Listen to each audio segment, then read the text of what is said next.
And जय हिंद student, let's begin important chapter organizing. हाँ, कॉमर्स का ये एक बहुत ही इंपॉर्टेंट एंड कंसेप्चुअल चैप्टर है, क्योंकि अगर फर्म ने प्लान बना लिया है तो उस प्लान का कोई मतलब नहीं होगा अगर हम अकॉर्डिंग टू दैट ऑर्गेनाइजिंग ना कर लें। तो चलिए समझते हैं ऑर्गेनाइजिंग क्या है। ये एक इंपॉर्टेंट फंक्शन है आफ्टर प्लानिंग। तो मैनेजमेंट क्या करता है? मैनेजमेंट प्लान बनाता है, गोल बनाता है, पर क्या गोल बना के सो जाता है? नहीं। अब गोल बनाने के बाद ऑर्गेनाइजेशन को उस गोल को पाने के लिए ऑर्गेनाइज करना पड़ता है, अरेंज करना पड़ता है, अपने फिजिकल, फाइनेंशियल, ह्यूमन रिसोर्सेस को उस गोल की तरफ डायरेक्ट करना होता है। इसके लिए चाहिए प्लानिंग के बाद ऑर्गेनाइजिंग। तो एक एग्जांपल से समझते हैं। आपके घर में आपके बड़े भाई की शादी है। चलो इमेजिन करते हैं तुम्हारे बड़े भाई की शादी है और तुम्हें शादी के लिए क्या करना है? यस, गोल क्या है कि शादी बहुत धूमधाम से होनी चाहिए, घराती और बाराती खूब मजे से क्या करें, शादी को एंजॉय करें। चलो गोल मिल गया तुमको। अब तुमने क्या करना है? तुमने ऑर्गेनाइज करना है। अब ऑर्गेनाइज करने के लिए आपको लोग चाहिए होंगे, आपको काम को बांटना होगा कि इस काम में किन किन लोगों की जरूरत पड़ेगी। आपको फूड, कैटरर्स, टेंट, शामियाना, डेकोरेशन वाला, डीजे की टीम, गेस्ट को लाने ले जाने, होटल बुक करना, लॉन बुक करना। देखा, इतनी ढेर सारी टीम चाहिए होगी। इसी प्रोसेस को हम ऑर्गेनाइज करते हैं। पैसे भी चाहिए होंगे, ये भी याद रख लीजिएगा। तो चलिए ऑर्गेनाइजिंग समझते हैं बिजनेस के पॉइंट ऑफ व्यू से। तो ऑर्गेनाइजिंग एक प्रोसेस है जिससे हम आइडेंटिफाई करते हैं, ग्रुप करते हैं। पहली चीज है हमें पहचानना है, ग्रुप बनाना है। किसका? हमारे उस सारी एक्टिविटीज का जो हम करने वाले हैं, ताकि हमारे फिजिकल, फाइनेंशियल और सारे रिसोर्सेस एकजुट हो जाएं और उनका हम क्या करें, उनके बीच में क्या रिलेशन होगा, who is to report to whom, ये सब क्लियरिफाई कर दें। ऑर्गेनाइजिंग के टाइम ही हम ये डिसाइड करते हैं। तो ऑर्गेनाइजिंग बहुत इंपॉर्टेंट प्रोसेस है। अगर आपने ऑर्गेनाइज नहीं किया तो chaos, confusion and I am very sure आप गोल तक नहीं पहुंच पाएंगे। तो गोल पाने के लिए व्यवस्था करो, अरेंजमेंट रखो। अब ऑर्गेनाइजिंग का एम क्या है? तो ऑर्गेनाइजिंग का एम है to enable people to work together for a common purpose. सारे लोगों को, आपने रिसोर्सेस को, अपने मैन पावर को, अपने फाइनेंशियल चीजों को क्या करना, एक गोल देना, एक पर्पस देना, और उस पर्पस के लिए सबको क्या करना, एकजुट करना। तो बिल्डिंग अप करना, एक फ्रेमवर्क, एक ढांचा तैयार करना, एक स्ट्रक्चर तैयार करना, जिसमें हम टास्क को बांटेंगे, अथॉरिटी, रिस्पॉन्सिबिलिटीज को बांटेंगे। बस इसी का नाम है ऑर्गेनाइजिंग। एक डेफिनेशन देख लेते हैं जॉर्ज आर टेरी की। क्या है डेफिनेशन? देखिए, organizing is the process of establishing effective authority relationship among selected works, persons and workplaces in an order for the group to work together efficiently। तो एक ग्रुप को एफिशिएंटली एक purpose achieve करने के लिए ऑर्गेनाइज करना जरूरी है, वरना वो सारा ग्रुप केओस हो जाएगा। इमेजिन करो आपका स्कूल है, 1000 प्लस स्टूडेंट्स हैं और सब बच्चे आ गए हैं, ना कोई क्लास में टीचर आ रहा है, ना कोई बेल बज रही है, ना कोई स्कूल की बस लेने या छोड़ने जा रही है। क्या आप सोच सकते हो, कल्पना कर सकते हो क्या होगा? क्या ऐसी जगह कुछ पढ़ाई हो पाएगी? जवाब है एकदम नहीं होगी।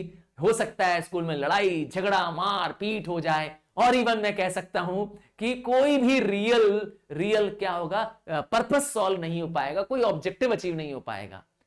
ना बच्चे एजुकेट हो पाएंगे, ना कुछ हो पाएगा। ये सब तभी हो पाएगा जब हम अरेंज करें, टाइम टेबल बनाएं, क्लासेस में स्टूडेंट्स को ब्रेक करें। जो 12th के लेवल के क्लासेस हैं उनको अलग, 10th को अलग, 9th को अलग, सारे क्लासेस का ब्रेकअप बनाएं, ग्रुप्स में बांटें, हाँ डिपार्टमेंट्स में बांटें, टीचर्स को परफॉर्म करने के लिए टास्क दें, रोल दें, उनको पावर दें, और ऊपर वाइस प्रिंसिपल हो जो इन सबको गवर्न करे। ऑर्गेनाइजिंग। तो सोचिए, बिना ऑर्गेनाइजिंग के कहीं भी कोई भी ऑर्गेनाइजेशन कभी भी अपने गोल्स को अचीव नहीं कर सकती है। समझते हैं ऑर्गेनाइजिंग का इंपॉर्टेंस। तो एक साउंड ऑर्गेनाइजेशन, एक ऑर्गेनाइजेशन, आपने एंड्रयू कार्नेज का नाम सुना है? चलिए मैं बता देता हूं, ये एक बहुत ही महान इंडस्ट्रियलिस्ट है, अमेरिकन इंडस्ट्रियलिस्ट है। इन्होंने कहा एक जगह कि आप मुझसे मेरे सारे पैसे ले लो, मेरी माइंस ले लो, मेरी सारी धन दौलत मशीनरी इक्विपमेंट सब ले लो, बस मेरे पास एक चीज छोड़ दो, मेरी ऑर्गेनाइजेशन। मैं फिर से वो सब इकट्ठा कर लूंगा अगर मेरी ऑर्गेनाइजेशन रह गई। तो कितनी ताकत है ऑर्गेनाइजिंग में, आप समझ सकते हैं इस पॉइंट से। तो ऑर्गेनाइजिंग हेल्प करता है, ऑर्गेनाइजिंग हेल्प करता है काम को डिस्ट्रीब्यूट करने में। इससे क्या होता है, काम बांटने से क्या होता है, उसी को वो काम दिया जाता है जो वह काम को अच्छे से कर सकता है। इसका मतलब है आपके स्कूल से स्टार्ट करते हैं कि आपके स्कूल में अकाउंट्स वही पढ़ा रहा है जो अकाउंट में अच्छा है, आपको कॉमर्स वही टीचर पढ़ा रही है जो कॉमर्स में अच्छी है। तो इसका मतलब है division of task on the basis of the qualification, aptitude and ability. और इससे क्या होगा, इससे काम वो जल्दी कर पाएंगे, काम अच्छे से कर पाएंगे। अब अकाउंट्स के टीचर को दे दिया जाए कि आप जाइए मैथ्स पढ़ा दीजिए क्लास 12 को, क्लास में ब्लैंक, और हो सकता है शायद वो पढ़ा भी ना पाए। तो इसीलिए स्पेशलाइजेशन जरूरी है, ठीक है। स्पेशलाइजेशन से काम जल्दी होगा और अच्छा भी होगा। नेक्स्ट है स्पेशलाइजेशन, नेक्स्ट है optimum utilization of human resource. जब आप ऑर्गेनाइजिंग की बात करते हैं तो आप काम का फ्रेमवर्क तैयार करने की बात करते हैं, ग्रुपिंग ऑफ सिमिलर टास्क की बात करते हैं, अर्थात कोई वेस्टेज ऑफ ह्यूमन रिसोर्स की बात नहीं करना है, न फाइनेंशियल, न ह्यूमन और न तो फिजिकल, किसी भी रिसोर्स को बर्बाद नहीं करना है। इससे लोगों के अंदर भी खुशी रहेगी। क्यों खुशी रहेगी, लोग क्यों हैप्पीली अपना काम करेंगे, क्योंकि उनको सही जगह पर रखा गया होगा, जो जिस काम के लिए क्वालिफाइड था उसको वही काम दिया गया है। तो जॉब सेटिस्फैक्शन एंड नतीजा काम अच्छा। और क्या फायदा मिलता है ऑर्गेनाइजिंग से, कोऑर्डिनेशन बन पाता है, कोऑपरेशन हो पाता है। देखिए दो शब्द हैं, दोनों सुनने में एक लगते हैं। Coordination is a willful activity, coordination is a planned activity, whereas cooperation is by itself, अपने आप जो हो जाए। आप किसी गरीब को रास्ता पार करा रहे हैं क्योंकि आपको लग रहा है कि वह अपाहिज है, उसे रास्ता पार करने में दिक्कत हो रही है, तो आपने उसका हाथ पकड़ के उसे रास्ता पार करा दिया। तो ये एक कोऑपरेशन है, कोऑर्डिनेशन नहीं है। पर आपने अपनी फाइल अपने सुपीरियर को दे दी चेक करने के लिए और अपने सबऑर्डिनेट्स को कोई टास्क दे दिया करने के लिए, ये क्या है, कोऑर्डिनेशन है। अब समझ गए। तो ऑर्गेनाइजिंग में कोऑर्डिनेशन और कोऑपरेशन दोनों ही चाहिए, ताकि लोगों को उनकी अथॉरिटी पता हो, उनको रूल्स रेगुलेशंस पता हो, एंड सबसे इंपॉर्टेंट चीज, हर एक मैनेजर को पता हो कि वह किसको जिम्मेदार है, किसको वह जवाब देगा और किससे वह जवाब लेगा। ठीक है, मेरे ऊपर कौन है, मेरा सुपीरियर, और मेरे नीचे कौन है, मेरा सबऑर्डिनेट, मुझे पता होना चाहिए। ये सब इसी के तहत यस ऑर्गेनाइजिंग के समय डिसाइड किया जाता है। नेक्स्ट है सिक्योरिटी एंड सपोर्ट। एक अच्छा ऑर्गेनाइजेशन स्ट्रक्चर मैनेजर्स को, वर्कर्स को यकीन दिलाता है, इस बात का यकीन दिलाता है कि आपको क्या काम करना है, आपका जॉब सिक्योर है, आपकी पोजीशन सेफ है। तो जब उनको सेफ्टी लगेगी, उनको लगेगा कि उनका स्टेटस, उनकी पोजीशन बरकरार रहने वाली है, तो वो लॉयल हो जाएंगे, वो काम पूरे मन से करेंगे, क्योंकि उन्हें सेफ्टी मिली हुई है, सिक्योरिटी मिली हुई है। Next is growth and diversification. आपको क्या लगता है क्यों कोई ऑर्गेनाइजेशन, कोई बिजनेस फर्म बहुत आगे निकल जाती है और दूसरा उसका कॉम्पिटिटर उससे आगे नहीं निकल पाता है? तो फैक्टर है उसका ऑर्गेनाइजेशन।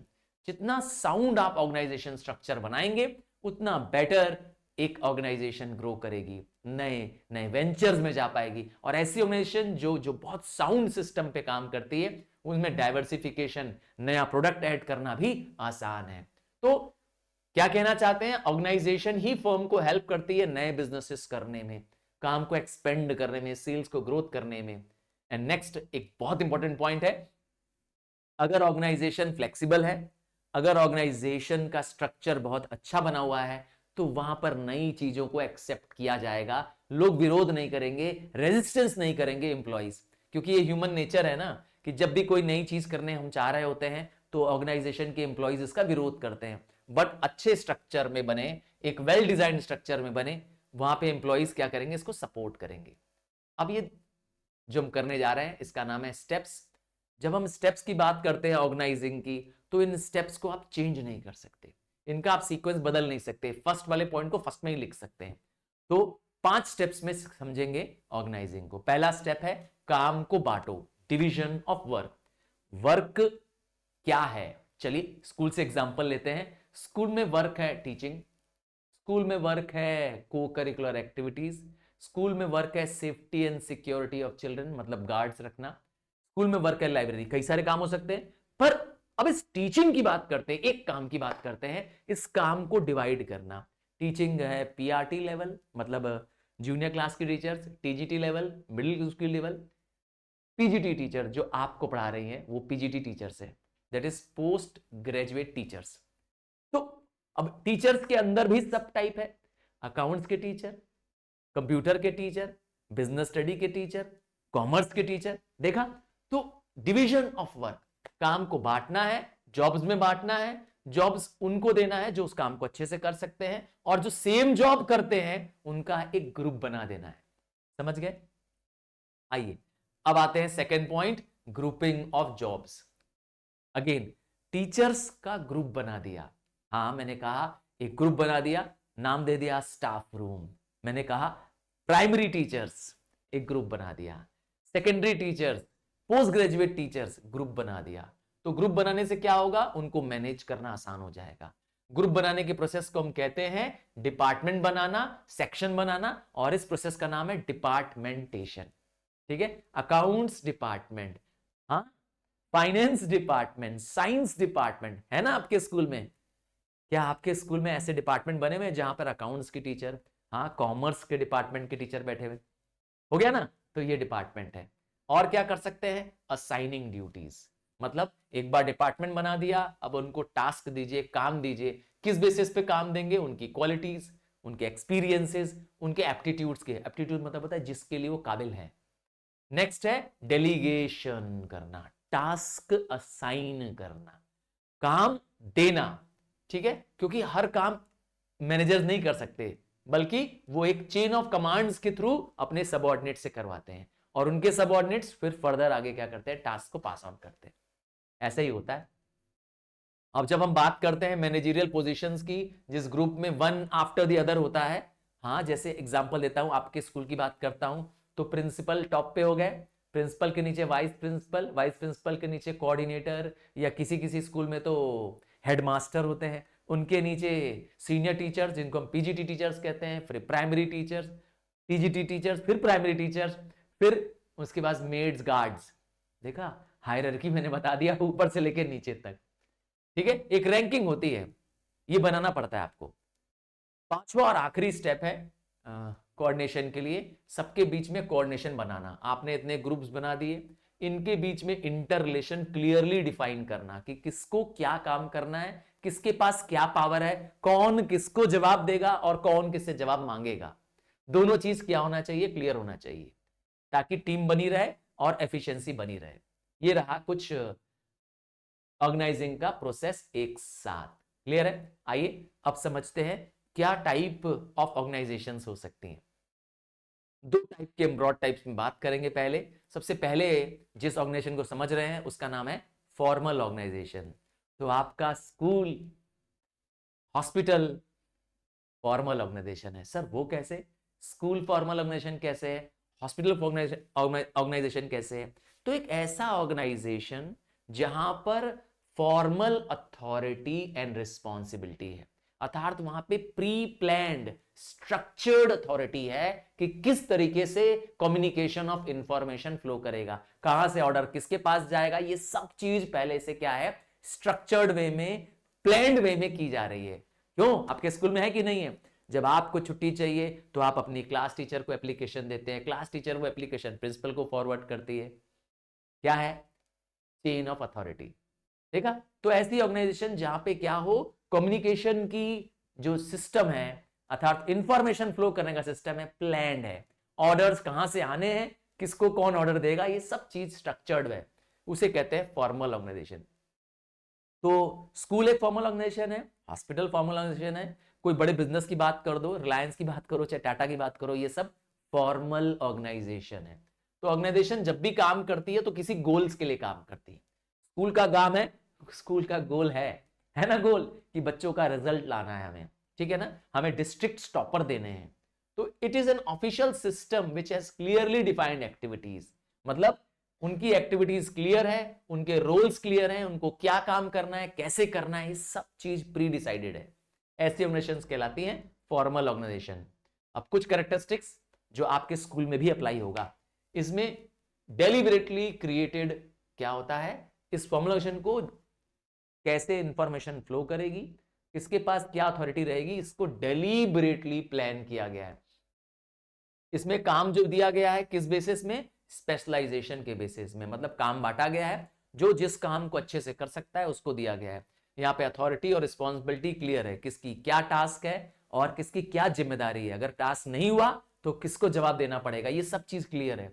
इसमें डेलीगेशन भी होता है, हम अपने काम को अपने सबऑर्डिनेट्स को बांट देते हैं। इसमें सारे रूल्स रिटर्न हैं, आप स्कूल की डायरी देखिए, स्कूल कैलेंडर देखिए, हाँ अपने स्कूल का प्रोस्पेक्टस देखिए, सारे रूल्स रेगुलेशन प्रोसीजर लिखे हैं, एडमिशन के प्रोसीजर लिखे हैं, स्कूल से रिमूवल के प्रोसीजर लिखे हैं, सब फीस फाइन सब कुछ लिखा है ना। और it specifies the official line, किस वे में कम्युनिकेशन फ्लो करेगी, ये सब कुछ मेंशन्ड है। ऐसे ऑर्गेनाइजेशन को कहते हैं फॉर्मल। फायदा क्या होता है, एडवांटेज क्या होता है, इसमें ड्यूटीज रोल्स सारे मेंबर को पता है, इसीलिए वेस्टेज नहीं होगा, डुप्लीकेशन नहीं होगा। एक ही क्लास में, अकाउंट्स की क्लास में 2 टीचर तो नहीं चले आते हैं, एक साथ दोनों ही टीचर अकाउंट पढ़ाने लगते हैं, क्या कहते हो, ऐसा होता है, नहीं होता है। तो क्या है, क्योंकि क्लियर कट अथॉरिटी मालूम है, जिसको मालूम है कि अकाउंट्स पढ़ाना है तो वही आएगा, उसका पीरियड लगा होगा, उस पर्टिकुलर बेल में वही टीचर आपके क्लास में घुसेगा। No duplication, no wastage of resources.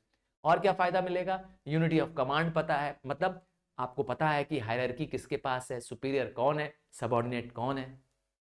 Responsibility fix करना आसान है, इसमें काम में स्टेबिलिटी है, मेंबर्स सिक्योर हैं, मेंबर्स रूल्स रेगुलेशंस के अंडर में काम कर रहे हैं। एंड लास्ट, ये फ्रेमवर्क ऑर्गेनाइजेशन को हेल्प करता है परफॉर्मेंस करने में। तो ये तो फायदे हो गए, है ना, एडवांटेज हो गया फॉर्मल ऑर्गेनाइजेशन का। कुछ बुराइयां, कुछ डीमेरिट्स। सबसे बड़ा डीमेरिट है, इसमें काम फिक्स हो जाता है, लाइन ऑफ अथॉरिटी फिक्स हो जाती है, जिससे क्या होता है, रिजिडिटी पैदा हो जाती है। मतलब कुछ हम बेटर कर सकते थे, कुछ नया इनिशिएटिव ला सकते थे, पर आप फॉर्मल में नहीं कर सकते, आपको वही करना है जो प्री डिटरमाइंड है।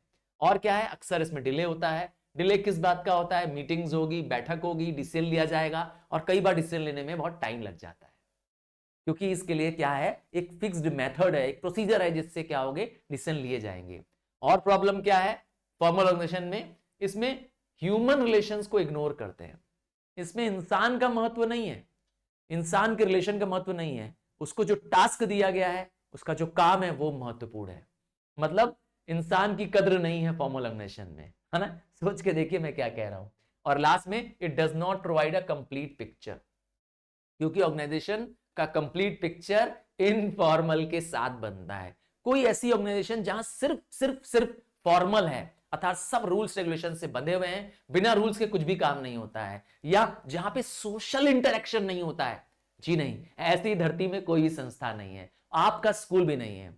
अच्छा, आपको पता है आपके स्कूल के स्टाफ रूम में क्या हो रहा होता है, मैं बताता हूं क्या हो रहा होता है। स्टाफ रूम में टीचर्स बैठी होती हैं, गप लड़ा रही होती हैं, जब रिसेस का टाइम होता है या लंच का टाइम होता है, एक दूसरे से बातें करती हैं। आप जानते हैं बातों में भी क्या करती हैं, क्लास में आज कुछ इंसिडेंट हो गया, अरे वो जो मनीष लड़का था ना, बहुत ही निर्लज लड़का है, एकदम पाजी है, या किसी लड़की के बारे में बात चले तो वो सब इसी में गॉसिप करते रहते हैं, एक दूसरे से इंफॉर्मेशन शेयर करते हैं, घर की बातें करते हैं, कहीं फंक्शन में गए हैं, शादी में गई हैं टीचर, वो सब बातें करती हैं। सही में आपको ये बात पता नहीं है ना, सच में एकदम गॉसिप। तो इससे क्या होता है, उनके अंदर का टेंशन रिलीज हो जाता है, वर्क प्रेशर रिलीज हो जाता है, जब वो इनफॉर्मल वे में आपस में डिस्कस करते हैं। बहुत अच्छा तरीका है, इसीलिए हम लोग दोस्त खोजते हैं। तुम और मुझे क्या चाहिए, दोस्त चाहिए, ताकि हम अपनी बातें उनके साथ कर सके, जो हमारे दिल में है हम उनको बता सके। यही है काम इनफॉर्मल ऑर्गेनाइजेशन का। तो जब आप कहीं साथ रहेंगे, बहुत दिनों तक काम करेंगे किसी के साथ, अपने आप आपकी उस सब लोगों से दोस्ती हो जाएगी, हो जाएंगे आप उनके साथ इनफॉर्मल रिलेशन में, है ना। शुरुआत में सोचिए, जब पहली पहली बार आए थे स्कूल में आप, तो कितने डरे डरे से थे, पर हफ्ते भर बाद, महीने भर बाद, अब तो सब दोस्त बन गए हैं अपने, अब तो सब यार हैं अपने। तो इनफॉर्मल रिलेशनशिप समझ गए। तो इनफॉर्मल एक तरह का सोशल रिलेशनशिप होता है, जो फॉर्मल ऑर्गेनाइजेशन के मेंबर्स के बीच में होता है। ऑर्गेनाइजेशन तो फॉर्मल है, ठीक है, पर उनके बीच में है। ठीक है, it emerges of its own, अपने आप आ जाता है। क्या फीचर्स है, ये अपने आप आता है, मैंने कहा था ये अनप्लैंड होता है, स्पॉन्टेनियसली आ जाता है, लोगों के मन पर है, लोगों के इंटरेस्ट पे, मुझे कौन लोग अच्छे लगते हैं, किन से मेरे विचार मिलते हैं, मैं उनके साथ बात करूंगा, मस्ती करूंगा, मजाक करूंगा, ये मेरा नेचर हो सकता है। ये हमारे सोशल इंटरेक्शन पे बेस्ड है, हमारे टेस्ट लैंग्वेज पे बेस्ड है। कई बार इनफॉर्मल ऑर्गेनाइजेशंस अपने आप वॉलेंट्रीली स्टेब्लिश हो जाती है, कहने की जरूरत नहीं है कि चलो यार मूवी चलते हैं, हाँ बात करते करते दोस्ती हो जाती है, चलो यार मूवी चलते हैं, चलो आज लंच पे चलते हैं, चलो आज कहीं कॉफी पी के आते हैं। क्या है ये, यही है इनफॉर्मल रिलेशनशिप। समझ गए, इसके कोई रिटर्न रूल्स रेगुलेशंस नहीं है। आइए थोड़ा सा डिफरेंस समझ लें। फॉर्मल ऑर्गेनाइजेशंस डेलिबरेटली प्लान्ड या डिजाइन की जाती है, इनफॉर्मल ऑर्गेनाइजेशंस अपने आप अराइज हो जाती है, हमारी सोशल इंटरेक्शन से, बातचीत करने से, मिलने जुलने से ऑटोमेटिकली अराइज हो जाती है। पर्पस क्या है फॉर्मल का, गोल अचीव करना, जबकि इनफॉर्मल का पर्पस क्या है, हमारे सोशल और cultural needs. Man is a social animal. अगर हम यस सोचिए, इमेजिन करिए, किसी से इंटरेक्ट नहीं करें, बातचीत नहीं करें तो घुट जाएंगे। सही कह रहा हूं, घुट जाएंगे, कहते हैं ना अंदर ही अंदर तड़प जाएंगे। तो इसीलिए हमारी सोशल नीड पूरी करती है ये इनफॉर्मल ऑर्गेनाइजेशन। स्ट्रक्चर क्या है, तो फॉर्मल का स्ट्रक्चर बहुत क्लियर है कि कौन मेरा सुपीरियर है, कौन सबऑर्डिनेट है, किसका ऑर्डर कौन मानेगा। इनफॉर्मल में कोई रूल्स रेगुलेशन नहीं है, इनफॉर्मल का कोई भी क्लियर कट स्ट्रक्चर नहीं है। लीडरशिप, फॉर्मल में लीडर्स क्लियर है, जो भी मैनेजर होगा वो लीडर होगा। इनफॉर्मल में लीडर कुछ भी हो सकता है, मेंबर्स किसी को भी लीडर बना सकते हैं, आज वो लीडर है कल कोई और लीडर है। कम्युनिकेशन, जब फॉर्मल ऑर्गेनाइजेशन की बात करते हैं तो इसमें कम्युनिकेशन की फिक्स्ड पाथ है, एक प्री प्लान्ड वे में कम्युनिकेशन फ्लो करती है। यूजुअली कम्युनिकेशन रिटर्न भी होती है फॉर्मल में, और इनफॉर्मल में कोई भी किसी से भी कम्युनिकेट कर सकता है।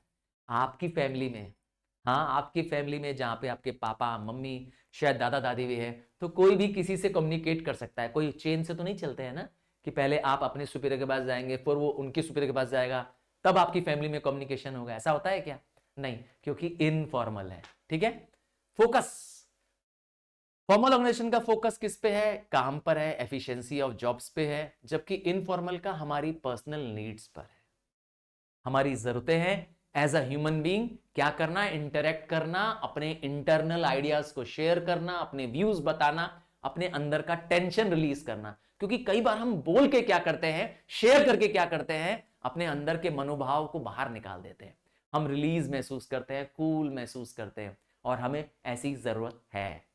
हम जब तक इंसान हैं हमें ऐसी जरूरत है।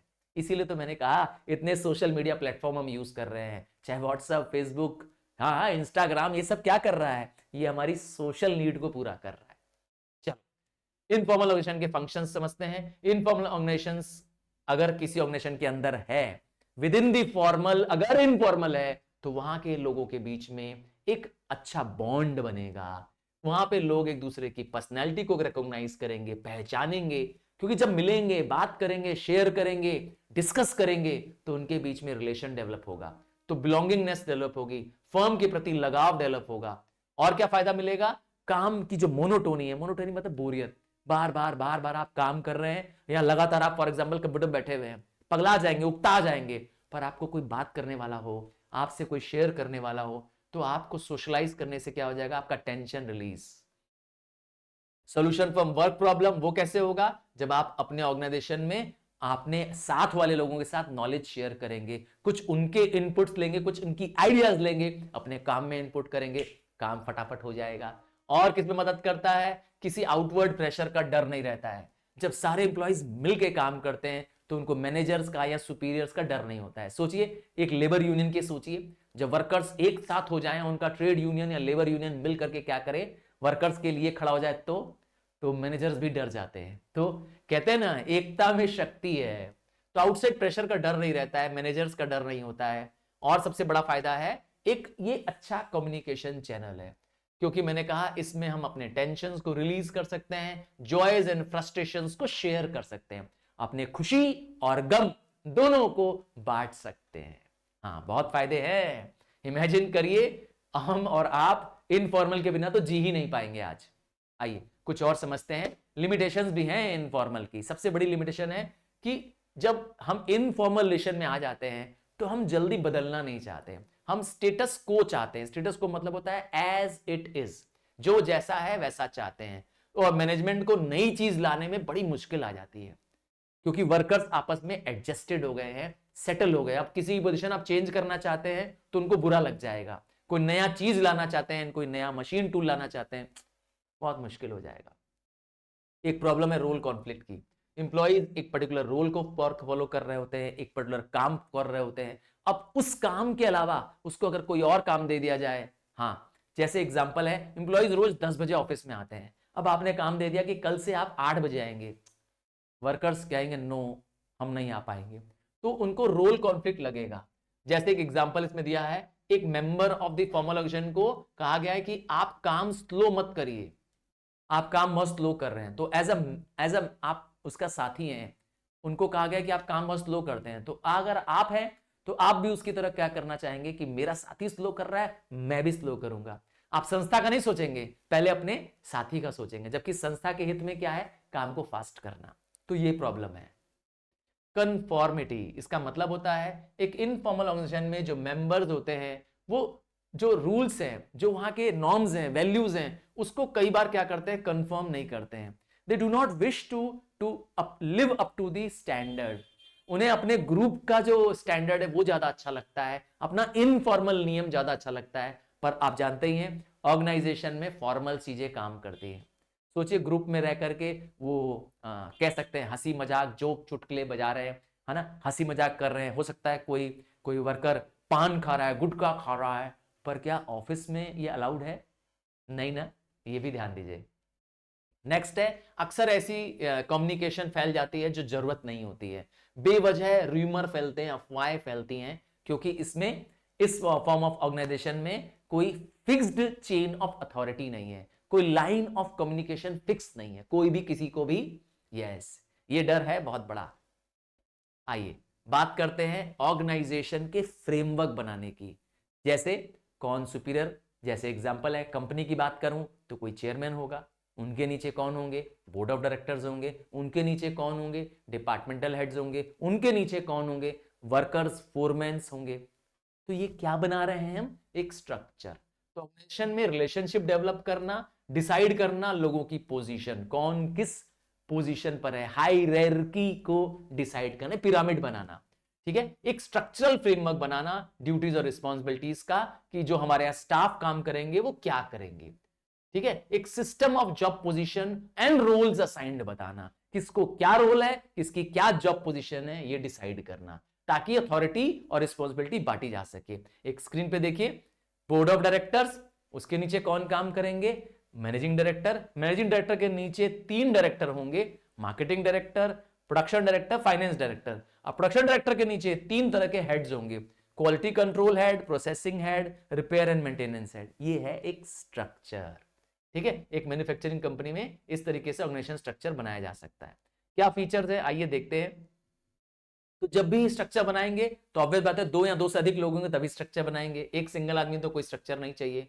मतलब बहुत स्मॉल ऑर्गेनाइजेशन में कोई बहुत बड़ा स्ट्रक्चर की जरूरत नहीं पड़ेगी। एक पान वाला है, हाँ, जिसकी एक सिंगल पान की दुकान है या चाय की टपरी चलती है जिसकी, उसको कौन से ऑर्गेनाइजेशन स्ट्रक्चर की जरूरत है। नेक्स्ट है, इनका ऑब्जेक्टिव सेम होना चाहिए। जितने लोग भी ऑर्गेनाइजेशन में स्ट्रक्चर में काम कर रहे हैं, सबका गोल, सबका लक्ष्य एक होना चाहिए। काम बटा होना चाहिए और वही काम देना चाहिए जो जिसको बेटर कर सकता है, ताकि काम बहुत एफिशिएंटली किया जा सके। कम्युनिकेशन, अगेन ऑर्गेनाइजेशन में रोल्स के साथ कम्युनिकेशन भी बटा होता है कि कौन किस लेवल तक कम्युनिकेट कर सकता है। सारे ऑर्गेनाइजेशन में कोऑपरेशन का रूल फॉलो होना चाहिए, और सबसे इंपॉर्टेंट है, उन सब के लिए एक फिक्स्ड नियम होने चाहिए। चलिए, लाइन ऑर्गेनाइजेशन, ये भी एक टाइप का स्ट्रक्चर है। हमने कहा ना, ऑर्गेनाइजेशन का स्ट्रक्चर। सोचिए एक लाइन बनी हुई है। चलिए मैं वो लाइन आपको दिखाता हूं। चलिए, ये है लाइन, ये है एक बॉस, इसके नीचे एक सबऑर्डिनेट, उसके नीचे फिर एक सबऑर्डिनेट, उसके नीचे फिर एक सबऑर्डिनेट। तो ये जो सबऑर्डिनेट है, इसका इमीडिएट बॉस कौन है, ये, और इसका इमीडिएट बॉस कौन है, ये। तो ऐसी ऑर्गेनाइजेशन को लाइन ऑर्गेनाइजेशन कहते हैं। हाँ, कई बार आप सोचेंगे कि मिलिट्री में हमारी ऐसे ही है ना, ऊपर है मेजर जनरल, फिर उसके नीचे जनरल या ब्रिगेडियर या कर्नल, ऐसे रैंकिंग आ रही होती है ना। तो वो लाइन ऑर्गेनाइजेशन है। इसमें एक डायरेक्ट चेन बनी हुई है ऑफ कमांड, जिसमें अथॉरिटी फ्लो करती है हमेशा टॉप टू बॉटम। ठीक है, एक स्ट्रेट चेन के रूप में काम करता है, एक स्केलर चेन बनी हुई है जिससे ऑर्डर्स फ्लो करते हैं। इसे कई बार हायरार्किकल या इवन स्केलर चेन भी कहते हैं। इसके भी दो टाइप होते हैं, एक प्योर लाइन होती है और एक डिपार्टमेंटल लाइन होती है। ठीक है, मतलब लाइन में भी दो टाइप है। प्योर लाइन में क्या होगा, एक पर्टिकुलर लेवल जहां पर सेम होगा वहां पर काम मिलेगा। That means activities at a particular level जहां जहां सेम होगी वहां वहां काम बटा होगा, और हर इंप्लॉय को इस पूरे ऑर्गेनाइजेशन में एक सेम टाइप का जो काम मिल रहा है उसको एक लेवल पे रखेंगे। ठीक है, तो डिवीजन किस बेसिस पे है, लेवल पे बेस्ड है। और डिपार्टमेंटल में क्या है, डिवीजन डिपार्टमेंट के बेस्ड है, आपका सुपीरियर किस डिपार्टमेंट पे है। जैसे यहां पर सुपरिटेंडेंट का काम है, यहां पर सुपरिटेंडेंट ऑफ वीविंग है, तो यहां पे कौन है, सुपरिटेंडेंट ऑफ स्पिनिंग। तो डिपार्टमेंट बढ़ गया, spinning department, weaving department, dyeing department. ठीक है, अब क्या फायदा है लाइन ऑर्गेनाइजेशन में, ये इस तरह का स्ट्रक्चर बहुत सिंपल होता है क्योंकि इसमें क्लियर कट पता होता है कि आपके इमीडिएट सुपीरियर कौन है और आपका सबऑर्डिनेट कौन है। और क्या फायदा है, डिसीजन जल्दी ले लिए जाते हैं क्योंकि जो सुपीरियर है उसके पास पूरा पावर होता है, पूरी अथॉरिटी होती है। अगेन कंट्रोल कैसा है, यूनिफाइड, अर्थात एक सिंगल मैन का कंट्रोल है, एक सिंगल सुपीरियर के नीचे सबऑर्डिनेट है, दो सुपीरियर नहीं है, एक ही सुपीरियर है, और सबऑर्डिनेट को क्या करना है, उसी सुपीरियर का ऑर्डर मानना है। तो कोई कॉन्फ्लिक्ट नहीं है, कोई झमेला नहीं है। सबसे इंपॉर्टेंट चीज है यहां पे डिसिप्लिन भी बना रहेगा क्योंकि ऑर्गेनाइजेशन में जो स्टाफ है वो लॉयल रहेंगे क्योंकि उन्हें ऑर्डर एक ही जने से मिलना है, लॉयल्टी भी बटेगी नहीं। नेक्स्ट है रिस्पॉन्सिबिलिटी फिक्स करना आसान है क्योंकि अगर कोई काम नहीं हुआ तो जो सुपीरियर है वो फंसेगा। क्यों, क्योंकि उसी के ऑर्डर एंड इंस्ट्रक्शन से काम हो रहा है। सबऑर्डिनेट नहीं फंसेंगे, सुपीरियर को जवाब देना पड़ेगा। ठीक है ना, क्योंकि उसकी पूरी रिस्पॉन्सिबिलिटी है रिजल्ट की। ऐसी ऑर्गेनाइजेशन का जो स्ट्रक्चर है वो कम खर्चीला है क्योंकि ज्यादा लोगों की जरूरत नहीं है, स्टाफ ऑर्गेनाइजेशन की जरूरत नहीं है, स्पेशलिस्ट की यस कोई जरूरत नहीं है। बुराई, लाइन ऑर्गेनाइजेशन की बुराई जिसमें मैं कह रहा था हायरार्की है, मिलिट्री है या स्केलर कमांड है। क्या बुराई है इसकी, पहली बुराई है ओवरबर्डन। जो सुपीरियर है, जो टॉप में बैठा एग्जीक्यूटिव है, उसको बहुत सारे काम करने हैं, इसीलिए वो सारे काम कर नहीं पाएगा, ये ओवरबर्डन है, टू मच ऑफ टास्क है। स्पेशलाइजेशन नहीं है, मतलब एक ही व्यक्ति से आप सारे काम कराने की उम्मीद कर रहे हैं, कहां संभव है। कह सकते हैं कि एक single man jack of all trade और मास्टर ऑफ नन। मतलब एक लाइन ऑर्गेनाइजेशन में क्योंकि एक्सपर्ट्स को रखने की परमिशन नहीं होती है, एक ही व्यक्ति क्या करता है, सारे ऑर्डर एंड इंस्ट्रक्शंस देता है। नतीजा सुपीरियर एक है तो वो कई सारे कामों को कैसे जानेगा। अब वो फाइनेंस में भी अच्छा हो सकता हो, प्रोडक्शन में भी अच्छा हो सकता हो, मार्केटिंग में भी अच्छा हो, संभव है क्या, जवाब है नहीं। ये प्रॉब्लम आती है। एक प्रॉब्लम और आती है, वो है ऑटोक्रेटिक लीडरशिप, अर्थात सुपीरियर अपने आप के पावर का फायदा लेने लगता है क्योंकि उसे मालूम है कि सारा डिसीजन मुझे ही लेना है। तो वो क्या करता है, कहते हैं ना ऑथोरिटेरियन हो जाता है, डिक्टेटर हो जाता है। कई बार वो ऐसा भी करता है कि रेड टेप कर लेता है, मतलब डिले इन डिसीजन, क्योंकि मैं ही अकेला हूं, टाइम बिताता रहता है। नेपोटिज्म और फेवरिज्म, नेपोटिज्म मतलब होता है भाई भतीजावाद, अपने किसी रिलेटिव को फेवर कर सकता है और या तो कुछ उसके फेवरेट्स होंगे। क्या आपके स्कूल में तो ऐसा नहीं है, आपके कुछ टीचर्स के फेवरेट तो स्टूडेंट नहीं है, आपके क्लास में आपके स्कूल में कुछ नेपोटिज्म या फेवरिज्म तो नहीं चल रहा है, हो सकता है। ठीक है, ये प्रॉब्लम कब आती है, जब जब टीचर के पास एक्सेसिव पावर हो। और आता है डिफिकल्टी इन स्टाफिंग, अक्सर नए स्टाफ खोजना मुश्किल है क्योंकि कोऑपरेशन नहीं मिलता है सबको। ठीक है, कोऑर्डिनेशन करना मुश्किल होता है, टीम स्पिरिट नहीं होती है। एंड लास्ट, इस तरह की ऑर्गेनाइजेशन इनस्टेबल ऑर्गेनाइजेशन है क्योंकि एक भी टॉप लेवल का कोई एग्जीक्यूटिव रिमूव हो गया या चला गया तो काम बहुत मुश्किल है क्योंकि सबऑर्डिनेट्स क्या करते हैं, उसी के भरोसे काम कर रहे होते हैं, किसके, सुपीरियर के। और सुपीरियर अगर रिमूव हो गया या हट गया या बीमार हो गया या चला गया, सारा काम ध्वस्त। समझ गए ना, तो ये इंस्टेबिलिटी है। तो लाइन ऑर्गेनाइजेशन मिलिट्री ऑर्गेनाइजेशन की तरह होती है क्योंकि ये मिलिट्री में ओरिजिनेट हुई थी। तो आज मैंने आपके लिए ये फर्स्ट पार्ट बना दिया ऑर्गेनाइजिंग का, और आपसे कहूंगा आप अगर मुझे कहेंगे तो ही पार्ट 2 इसका लाऊंगा। ऑर्गेनाइजिंग पार्ट 2 आपके, यस आपके कहने पे आने वाला है, आपने कहा तो ही आएगा, वरना हम वेट करेंगे। चलो, वैसे और पार्ट्स को देखने के लिए आप हमारे इस चैनल को सब्सक्राइब कर लीजिए, आपके लिए ये एग्जीक्यूटिव चैनल, हाँ, स्टार कॉमर्स। क्यों? Sir Tarun Rupani commerce, star S, sir Tarun Rupani commerce, star commerce को जरूर सब्सक्राइब करिए। Bye, God bless you, take care.